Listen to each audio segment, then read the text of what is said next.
My mother didn't look at me when she wrote the check.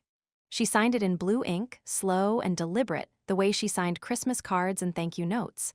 $118,400, $4 years of tuition. She slid it across the table to my younger sister without breaking eye contact with her. "For your future," she said. I was sitting 2 feet away. Same dining room, same oak table, same overhead light, different daughter. My name is Evelyn Harper. I was 18 that night, and that was the moment I understood I would never be the investment. My sister, Claire, smiled through glossy lips and whispered, "Thank you, Mom." My father cleared his throat and reached for more mashed potatoes. He did not look at me.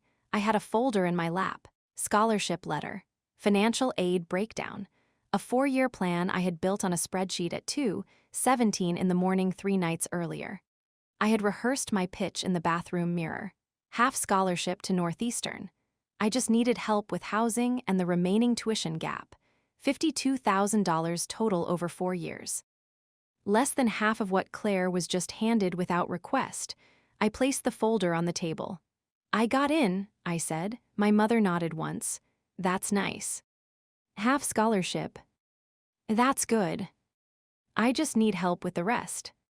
The air shifted. My mother capped her pen. "We've talked about this." "No," I said quietly, "we haven't." She folded her napkin. "Claire's program is specialized," she replied. "It requires nurturing." "And mine does." "You're resilient," she said. The word landed like a diagnosis. "You've always been self-sufficient." I looked at my father. He adjusted his glasses, said nothing. Claire stirred her water, did not look up. "You're paying for her entire degree," I said evenly. "Claire has direction," my mother replied. "You're still exploring." I had a 3.9 GPA, 2 part-time jobs, an internship offer waiting. Exploring. "Real life doesn't hand you things," she continued. "If you want this badly enough, you'll find a way." I stared at the check, still resting near Claire's plate. 4 years, guaranteed. I gathered my folder slowly. My hands did not shake. I would not give her that. After dinner, my father followed me into the hallway. "I'm proud of you," he whispered. He always whispered it, never at the table, never where she could hear. "Then say it there," I replied. He didn't. That night, I packed a suitcase. I had $480 in my savings account. At 5:06 a.m., I left my house key on the kitchen counter beside the coffee machine. No note. In the driveway, my father sat in his car. Engine off, hands on the wheel. He saw me through the windshield. He did not open the door. I did not knock. 3 seconds of eye contact. Then I walked to the bus stop. That was the beginning. The dorm room smelled like disinfectant and old carpet. The mattress was thin. The window rattled. I slept in my hoodie the first night because I had forgotten to pack sheets. Within 2 weeks, I had 3 jobs. Waitressing at a diner off Huntington Avenue. Night shift receptionist at a storage facility. Weekend library assistant. 4 hours of sleep felt luxurious. Claire posted photos from her campus. Brick buildings, tailgate parties, weekend trips. My mother commented on every picture. So proud of my girl. My phone remained silent. Thanksgiving came. I wasn't invited. When my aunt called, she said, "Your mom told everyone you decided not to come." I stopped correcting people after that. It required energy I didn't have. By sophomore year, I was barely holding the scholarship threshold. My grades slipped from exhaustion. One professor noticed, Dr. Malcolm Reed. He stopped me after a data systems lecture. "You look like you're carrying too much," he said. I gave him the condensed version. He didn't pity me. He handed me an application for a paid research assistantship. "You're capable," he said. "Don't let survival erase that." The assistantship replaced one of my jobs. Not all, but enough to breathe. That year, I built a prototype for a scheduling system designed for small outpatient clinics. Simple, clean, affordable. Most healthcare software targeted hospital networks. No one cared about neighborhood practices. I did. I knew what it felt like to be overlooked. The irony wasn't lost on me. Meanwhile, Claire changed majors twice. My parents paid for both transitions without discussion. "Finding your passion takes time," my mother said. When I called home once during junior year, she answered and said, "If this is about money, the answer is no." It wasn't about money, it was about hearing my father's voice. I hung up. That was the last time I called for years. I graduated summa cum laude. There were 3,200 people in the arena. None of them were mine. My roommate Leela cheered loud enough for a family of 10. After the ceremony, we ate pizza on the curb. I got a job within a month at a small health tech startup in Cambridge. 12 employees, bad coffee, good code. I learned fast. Promoted twice by 25. By 27, I left to build my own platform. Named it CareGrid Solutions, the first year was brutal. 2 clients, shared office space, folding desk, second-hand laptop. I incorporated under my married name. I had been engaged briefly at 26. The relationship didn't survive the workload. The name stayed. It felt earned, professional, separate from Harper, separate from Maplewood Drive and Oak dining tables. CareGrid grew, slowly, then quickly. At 29, we closed a $3.6 million funding round, 30 employees, real office, real contracts. And that was when the call came, a Connecticut number. I almost didn't answer. "Evelyn," Claire's voice, I hadn't heard it in 9 years. "It's me." "I know." "Silence, can we talk?" That's where everything turned. I hadn't saved her number, but some voices don't require confirmation. They sit in memory permanently, like a childhood address. "Can we talk?" Claire repeated. I was standing in the glass conference room overlooking the CareGrid office floor. My team was mid-sprint, whiteboards full, Slack notifications blinking. 9 years collapsed into a single pause. "What about?" I asked. "Mom," she said, one word, that was enough to shift the air. "What about her?" "She's sick." The sentence was controlled, not dramatic, not hysterical. She was diagnosed in March. "With what?" "Stage 3 ovarian cancer." My hand rested flat against the table. I didn't sit down. "How long have you known?" 4 months. "And you're calling me now." "She didn't want to tell you." I let that land. "Why?" "She said you wouldn't come." The assumption irritated me more than the delay. "I didn't leave because I don't care," I said evenly. "I left because I was not valued." Claire inhaled softly. "I know." That surprised me. "You know," I repeated. "Yes." Silence again. I could hear faint background noise, hospital monitor beeping. "Dad?" I asked. "He had a stroke last year." The room felt smaller. "He recovered, mostly, but he's not the same." Not the same, that phrase can mean many things. "Why are you calling, Claire?" "Because things aren't what you think they are." I almost laughed. "They're exactly what I think they are." "No," she said quietly, "they're worse." 2 days later, I was on a flight to Hartford. I hadn't planned to go. I booked the ticket at 1:18 a.m. after staring at my ceiling for 3 hours. CareGrid was stable. My COO could handle operations. I told my team I had a family matter. That was accurate. Maplewood Drive looked smaller, the hedges trimmed, the shutters repainted. Time moves even when you don't return. Claire opened the door. She looked older, not dramatically. "Just worn." "Hi," she said. I nodded once. She stepped aside. The house smelled like antiseptic and lavender candles. My mother was in the living room, wrapped in a gray blanket. She had always been immaculate, perfect posture, pressed blouses. Now she looked fragile, smaller. She looked at me like she was trying to determine whether I was real. "You came," she said. I did. My father sat in a recliner near the window. His right hand trembled slightly. The stroke had left a softness in his face I had never seen. He didn't speak immediately, he just watched. No whisper this time, no hallway pride, just quiet. "How are you?" my mother asked. The question felt procedural. "Fine," I said. We sat in silence. Claire filled the gap. "Mom's treatments haven't been easy." I nodded. "What do you need?" I asked. That was always my language, logistics, structure. She exchanged a look with Claire. "Your father needs help," she said. "With what?" "The house." The phrasing felt careful. "The mortgage," Claire added. I stared at her. "What about it?" "There isn't enough." "For what?" For everything. My father finally spoke. His voice was slower than I remembered. The market turned, he said. I knew that tone, minimization. What does that mean? I asked. Claire exhaled. He refinanced the house 4 times. For what? Silence again. For my tuition, Claire said quietly. The words didn't hit immediately. They settled slowly. Claire's graduate program extended, my mother added. And, I asked. And then there were living expenses, she continued. And, I repeated. And your father co-signed 2 business loans for Claire. I looked at my sister. What business? She swallowed. Lifestyle consulting. The phrase was almost impressive.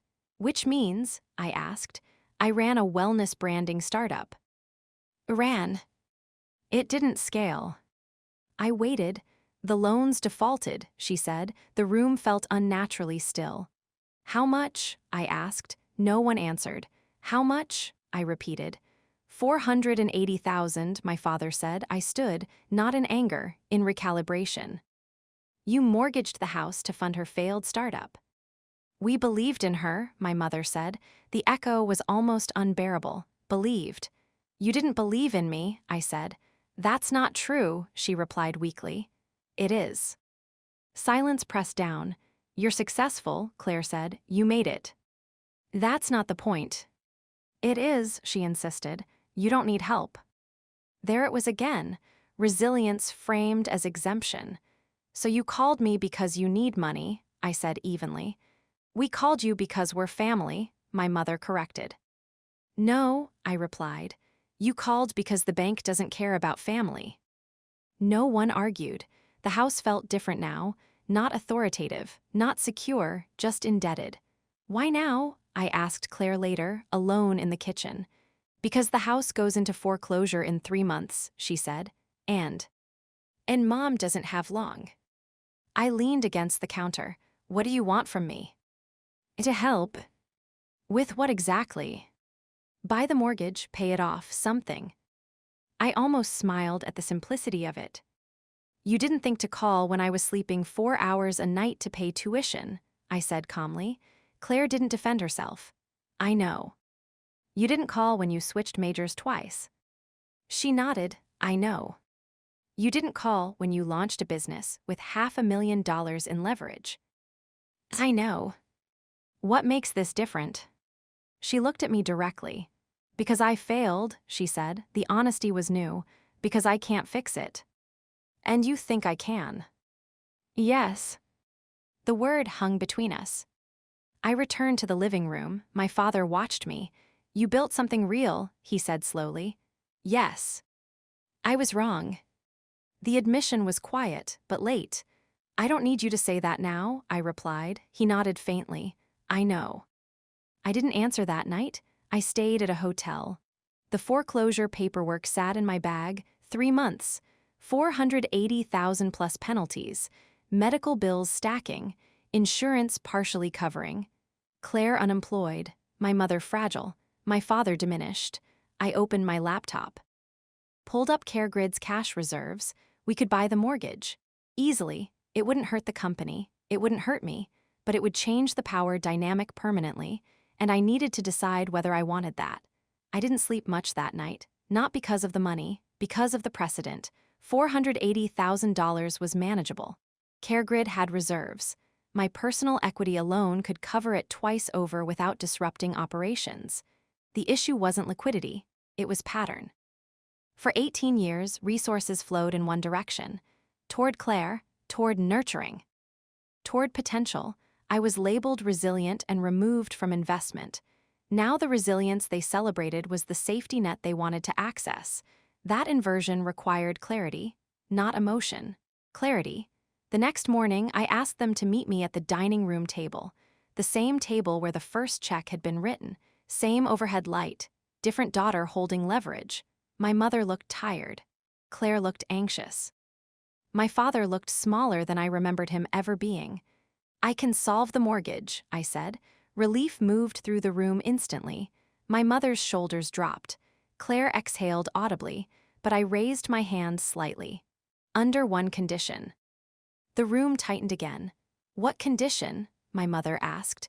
"The house will not remain in your name." Silence. "I'll purchase the mortgage outright," I continued evenly. "Refinance it under my holding company. You will live here rent-free for as long as Mom needs treatment." My father blinked slowly.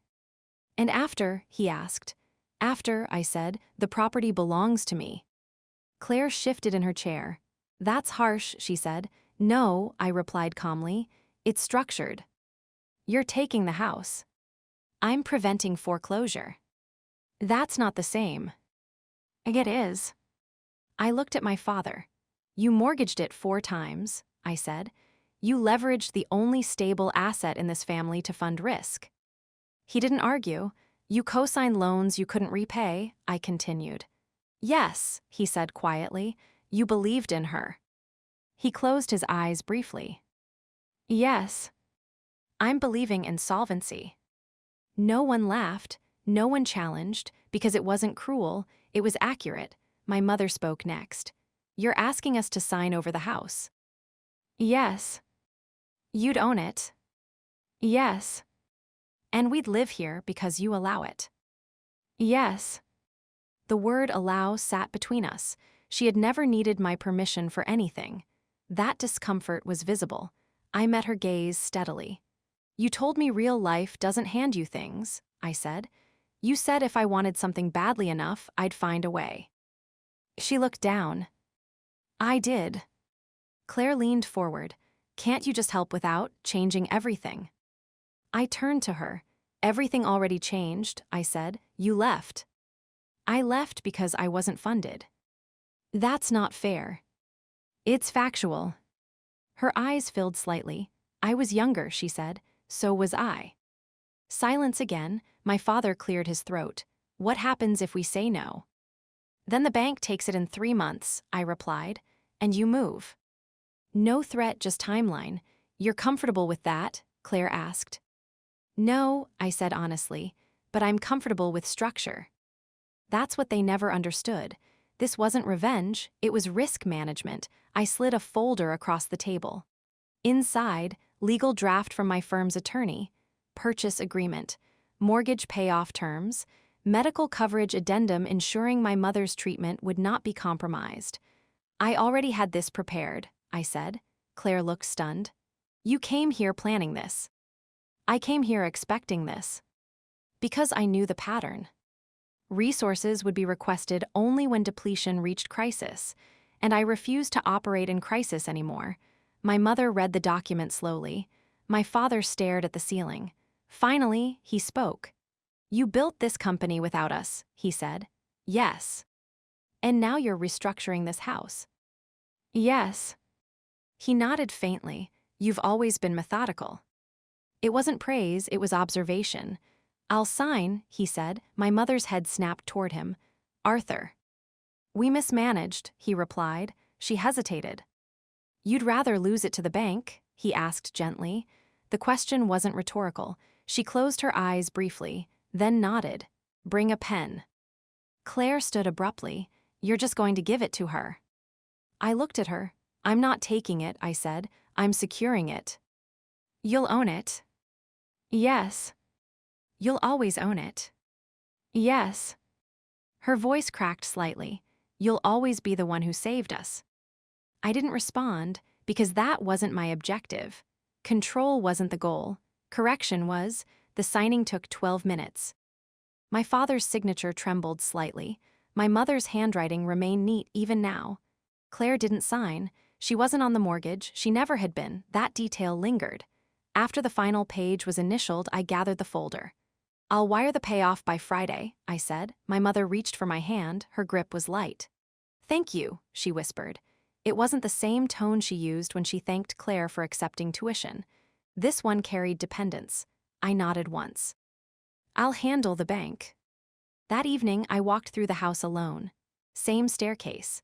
Same hallway where my father once whispered pride he couldn't declare publicly. The bedroom I grew up in was now a guest room. Neutral walls, minimal furniture, erased. I stood in the doorway, not angry, just observant. Ownership shifts perspective, not emotionally, structurally. For the first time, I wasn't a daughter passing through. I was the asset holder, and the weight of that was heavier than I expected. The wire transfer cleared Friday morning. Foreclosure halted. Penalties absorbed. Mortgage extinguished. CareGrid unaffected. My holding company listed as sole owner of 17 Maplewood Drive. I received confirmation at 9:42 a.m. I stared at the email longer than necessary, then archived it, not as triumph, as record. Claire texted that night, "I don't know how to feel." I stared at the message, then replied, "You don't need to feel anything immediately." She responded, "You're not angry, I thought about that." No, anger would have been easier, I'm structured. 3 dots appeared, then disappeared. She didn't reply again. The real shift happened a week later. I was back in Boston when my father called. "Evelyn." "Yes." "I wanted to tell you something before you hear it elsewhere." "What?" "I told the bank officer that you saved us." I waited, and I corrected a few things. "Such as?" "That you didn't leave because you couldn't afford school." "Silence, that you weren't exploring." "Silence." "That you built something I didn't understand." The admission was simple, but real. "Why now?" I asked. "Because I'm no longer protecting a version of the story that benefits me." That was the first time he framed it that way. Protection of narrative, not protection of child. I didn't respond immediately. "You don't owe me correction," I said finally. "I know," he replied, "but I owe it to myself." That was closer to truth. Ownership is quiet, it doesn't announce itself, it simply exists. For weeks after the transfer, nothing felt different on the surface. The same curtains moved in the same breeze. The same mail arrived in the same brass slot by the door. My mother's teacups still lined the cabinet in symmetrical rows, but structure had shifted. The house was no longer security built by my parents. It was security stabilized by me.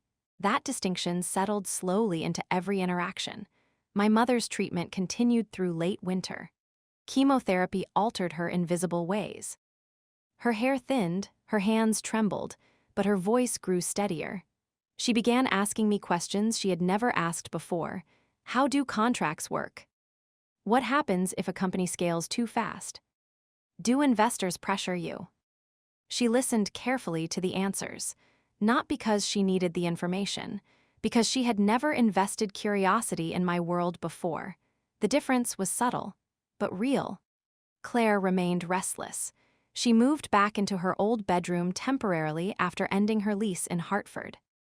For the first time in her life, there was no tuition check waiting, no refinance cushion, no co-signed safety net. One evening, she found me at the kitchen counter reviewing emails. "You don't trust me," she said. I didn't look up immediately. "With what?" "With the house." "I trust the contract," I replied. "That's not the same." "It's better." She crossed her arms. "You think I'd risk it again?" "I think you're used to risk being absorbed." She didn't argue, because it was accurate. For years, failure had been rebranded as exploration. Now it was labeled consequence. That adjustment was uncomfortable for her, but necessary. 3 months after the transfer, my mother's oncologist delivered guarded optimism. Tumor markers had stabilized. Treatment was working. We sat in the hospital parking lot afterward. She reached across the center console and placed her hand over mine. "You didn't have to do this," she said. "Yes, I did." "Why?" I considered that carefully. "Because foreclosure wasn't discipline," I said. "It was collapse." She nodded slowly. "I confused those two," she admitted. That sentence stayed with me. For years, collapse in my direction had been framed as growth opportunity. Now collapse in theirs had required rescue. The hypocrisy wasn't malicious. It was blind. My father changed in quieter ways. He stopped offering financial advice, stopped referencing market cycles like moral lessons. One afternoon, I found him in the study sorting old files into boxes. "I'm closing accounts," he said. "Which ones?" "Consulting work." "I don't want outstanding liabilities." He looked at me. "I should have done that earlier." "Yes," I said gently. He didn't bristle, he nodded. "I misjudged scale," he continued. I assumed I could leverage my way out of downturn. You always could before. Not this time. The admission carried weight. For a man who built confidence on strategic risk, acknowledging miscalculation felt enormous. CareGrid expanded into 2 additional states that summer. I split my time between Boston and Connecticut more than I expected. Partly for oversight, partly because my presence seemed to steady the house. Not emotionally, structurally, bills were paid on time, insurance paperwork filed correctly, no loans taken without review, no short-term leverage disguised as opportunity. The house operated on spreadsheet clarity now. Claire noticed. "You track everything," she said once. "Yes." "That must be exhausting." "No," I replied, "it's freeing." Because I no longer wondered where money went, or whether risk was masked as belief. 6 months after the mortgage payoff, I received a call from the bank. Routine verification. The officer said something that lingered. "You're one of the few people who purchase distressed family property and structure it this cleanly." Distressed family property. The phrase sounded clinical, but accurate. Distress had existed long before the mortgage crisis. It just hadn't been financial. One evening, Claire knocked on the study door. "Can I ask you something?" "Yes." If I wanted to start something again, how would I do it without destroying everything? It was the first time she asked a question without entitlement. I closed my laptop. "You'd start smaller," I said. "No leverage you can't personally cover." "No cosigners." "No cosigners." She nodded slowly. "And you'd test before scaling." "Which means?" "Proof of concept before branding." She almost smiled. "I did that backward." "Yes." She didn't flinch. "Would you help me review a plan?" That was new. Not asking for funding, asking for review. "Yes," I said, and I meant it because mentorship isn't rescue, it's structure offered voluntarily. My mother's health improved gradually, energy returned in increments. One afternoon, she insisted on walking the perimeter of the backyard. We moved slowly. At the fence line, she stopped. "I should have invested in you," she said quietly. I looked at her. "You invested in comfort," I replied. She didn't defend herself. "I was afraid of watching you struggle." "I struggled anyway." "Yes." "And I survived." She exhaled softly. "I mistook your resilience for permission to withhold." That was the clearest articulation she had ever given. Permission to withhold. It reframed everything. Ownership changed how holidays felt. That December, I hosted Christmas in the house. Technically, it was my property, but emotionally, it still carried history. I rearranged the dining table, shifted seating, placed Claire beside me, not opposite. My father noticed. He didn't comment. When dinner ended, he raised his glass. No performance, no jab disguised as humor. "To stability," he said. It wasn't sentimental, but it was honest. Stability had been absent for years. Now it existed, because it was structured. The most unexpected shift happened internally. I realized I no longer felt invisible at that table. Not because I owned the house, but because I had defined the terms of engagement. For years, I adapted to conditions set by others. Now conditions were clear. Contracts existed. Expectations documented. That clarity removed tension. Not love, tension. One evening, as I prepared to drive back to Boston, my father stood at the front door. "You don't have to keep coming," he said. "I know. You have your own life." "Yes." He hesitated. "I don't want you to feel obligated." I studied him. "I'm not obligated," I said. "I'm choosing." That distinction mattered. He nodded slowly. "You always did choose," he said. "Not always," I replied. He almost smiled. The foreclosure notice never came back. The bank account never dipped into panic. The house never went dark. From the outside, it looked like a simple financial rescue. But it was a correction of investment. For 18 years, money in that house flowed toward promise dressed as fragility. I was labeled durable. Durable things don't get funded. They get tested. That belief shaped everything, including me. Spring arrived slowly that year. My mother's hair grew back in uneven patches. Claire found a part-time operations role at a wellness clinic. Small salary, no leverage. She showed me her budgeting spreadsheet one night. It was detailed, conservative. She had learned something, not everything, but something. You color-coded expenses, I observed. Yes. Why? So I can't lie to myself. That answer surprised me. It sounded like growth. My father moved more carefully now, not just physically. In conversation, in assumption. One afternoon, he asked if he could review CareGrid's quarterly report. Not to critique, to understand. I handed him a redacted copy. He read quietly, then placed it back on the table. "You're disciplined," he said. "Yes." I should have recognized that sooner. "Yes." There was no bitterness in my voice, just agreement. Regret doesn't reverse time, but acknowledgement prevents repetition. 6 months after the mortgage transfer, I called a meeting at the house. All three of them sat at the table. No crisis, no emergency, just clarity. "I want to make something explicit," I said. The room went still. "This house is an asset, not a symbol." My mother frowned slightly. "What does that mean?" "It means if maintaining it ever jeopardizes stability again, I will sell it."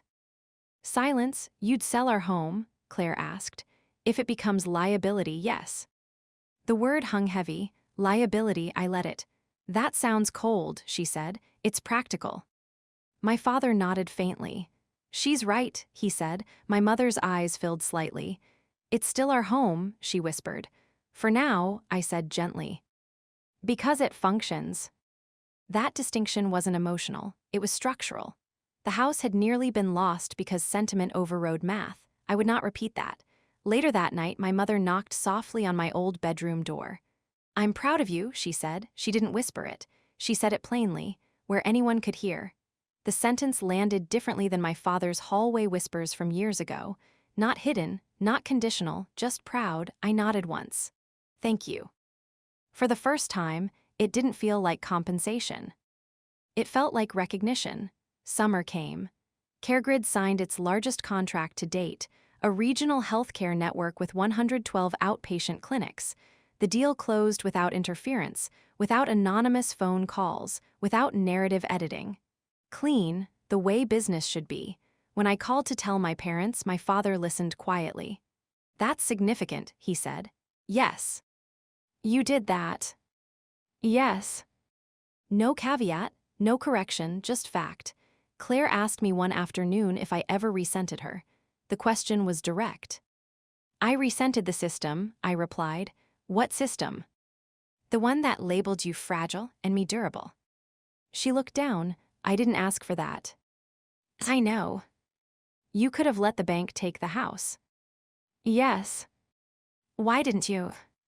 I thought about that longer than she expected. "Because collapse isn't justice," I said finally. "It's just collapse." She nodded slowly. "I don't think I understood that before." "You do now." "Yes." That was enough. The final shift happened quietly. One evening, I stood in the driveway preparing to leave. My father joined me. The sun was low. Maplewood Drive looked almost peaceful. "I spent my life believing control prevented loss," he said, "and I lost control anyway." I waited, "and I almost lost both of you," he added. It wasn't dramatic. It wasn't tearful, just sober. "You didn't lose me," I said. "You just stopped investing." He absorbed that.